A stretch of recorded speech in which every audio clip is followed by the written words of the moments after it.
First question is from SBowen81. If a driver asks you to tell another driver something, how often do you actually do it?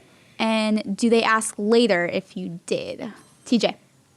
I just thought it depends on the situation and scenario. I mean, you don't run and tell another spotter. A lot of times some of these drivers get mad quick, and you're not going to go tell another guy that. I mean, it's not worth it. Well, what's it going to solve? You know what I mean? But if there's something, going on that you see something on their car they might not know about, tire rubs, you'll help them out. You'll try to let them know, hey, you're leaking. Hey, this is happening. When you do deliver the message, you oftentimes just tell the driver, hey, message delivered, something like that, if you deliver it. So I would say most drivers don't really do that much anymore. Yeah, I would say 100% of the time I walk down to the other spotter, but that's because your guys are looking with binoculars. 95% of the time we do not talk about anything that I was talking about on the radio a minute ago. It's just, like your guys are looking and say, go tell them this. So you go down there and, hey, what'd you have for dinner last night? All right. Yeah. I'll be back. Well, yeah, they look like somebody got called out for it one time. Like, hey, go tell him this. And he's like, all right, I told him. Like, no, you didn't. You didn't move.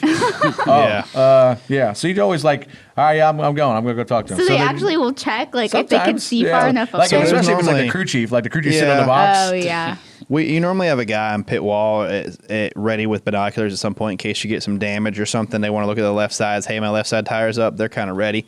So when they say, hey, go tell this guy, I've actually looked down there in the last year or so, and I saw our the interior guy that we had at the time, and I saw him with binoculars looking up at me. I'm like, little son of a gun. So, and TJ said, it's case by case. Yesterday, 88's checked out leading, and it was coming down the end of the stage, and we're going to be within a lap or two of getting lapped, and crew chief Jerry's like, hey, man, that's another Chevy. You think we can go down there and talk to him about, maybe not trying to pass us? And I said, yeah, not that Chevy, because I don't think they like each other very much, so that's not going to work out this time. But so that's not worth it. But if it was like Blaney, if Blaney was leading, I'd probably go say something to Josh like, hey, maybe you can help me out here because of the fact that it's their boyfriend or girlfriend. So, people, you do help each other out at times. I've seen Kyle lift for teammates. Kyle's lifted for us a couple times. Not even teammate. It's just because you never know when you're going to need a favor back from that guy. Yeah. And if you can make his race a little bit better at certain points, sometimes it pays off later. Yeah, absolutely. Truex was having Clayton Hughes run up and down the spotter stand yesterday because he was yelling at everybody. And Fox kept playing it on the broadcast. When did he become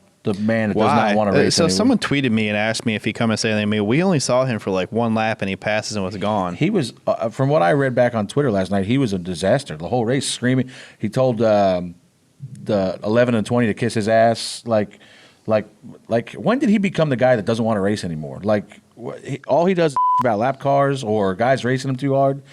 Just get over it. It's a race. We race people hard, and Joey never says a thing. You have to race people hard with this package. You absolutely have to. He never says a thing about anybody racing him hard, getting on your quarter pound. Because he knows that he's going to do it too. He never says a thing about it. Bubba's the same way. Bubba's he's one of the hardest guys to pass just because of the fact that he's just fast enough to hang on your quarter, or you know what I mean. Yeah. But when the shoe's on the other foot, you can't say nothing because you do the same thing. So, but with this package, you have to race like that. The only time I've moved in the last to help with lappers like that when it's going to matter was Homestead in 18. Yeah. When you were just, hey, man, we're running this last 10 laps of the race, we're running for a championship. Yeah. But other than that, and a lot of times, unless you, a lot of the guys Did you hear know any what's of it, going Jason? on. Yeah, I actually got the clip right here. I'll play it. Here's Martin Truex. Delta 22, I should have wrecked him. Next time I will. Yes, sir. Sorry to that. I don't know. I saw that clip, and it was, I don't know if the video wasn't synced up to the audio right, but I didn't see anything. I have no idea what he's even talking about. We literally saw him for about a lap. And that, I don't even know what he's talking about. Yeah, the clip showed nothing that you did wrong. So unless the clip wasn't synced I don't up even right remember with the audio, passing him back when he had a run, or did you see anything, Jason? No, it just looks like y'all were racing each other, then he pulled away, so I'm not sure exactly. Oh, I'm sorry. Damn it. Was it under Why were yellow you or something? racing? Was it under yellow? No, it was. Like a straight. We were racing. Weird. Speaking of under yellow, how about NASCAR announcing that Kyle did nothing wrong last week when he ran by us at 150 miles an hour? A lot of people tagged us in that too. Yeah, It made me nervous. I got worried because Bubba was pulling up to congratulate Joey. Yeah, that's right what I at was the worried same about. time, I heard he was going to move him up into Kyle because Kyle was hauling ass around the top. I was worried. And I couldn't say anything because Joey was talking. Yeah, that's what I was worried but about. I couldn't believe that they just ignore it. If you're going to say something, just ignore it because that makes you look bad when you say that's not a big deal because it could have been a really big deal. Yeah. You know what else bothers me about that clip? The audio. Yes. Clayton agreeing with him is the fact that someone's sitting there. I'm tired of that. We haven't barely even seen you this year. What are we doing wrong? What are you tired of? And here's where I get frustrated because, obviously, I didn't see anything there. Obviously, did you see the Gibbs cars racing each other? I think that later in the race is about them too. They were racing hard in the beginning because they were all near each other. This is before us for sure. They were racing hard almost. A couple of them had to lift out of four a couple times because they were going to put each other in the wall. They were racing so hard. I'm just curious on what you're tired of. You know what I mean? The thing that bothers me is stoking the fire because when he gets mad, instead of Clayton being just 10-4, let it go. Yeah, 10-4. I'm tired of too. What are you talking about?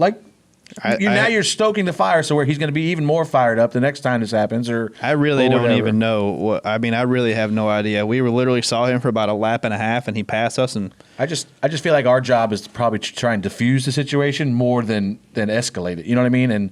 And there's no reason to you can just say 10. If Bubba gets mad and something like that, I'll just 10-4. Whatever. Or I'll make a joke you didn't try to escalate it at Watkins Glen. I did not say a word at Watkins Glen. I was good.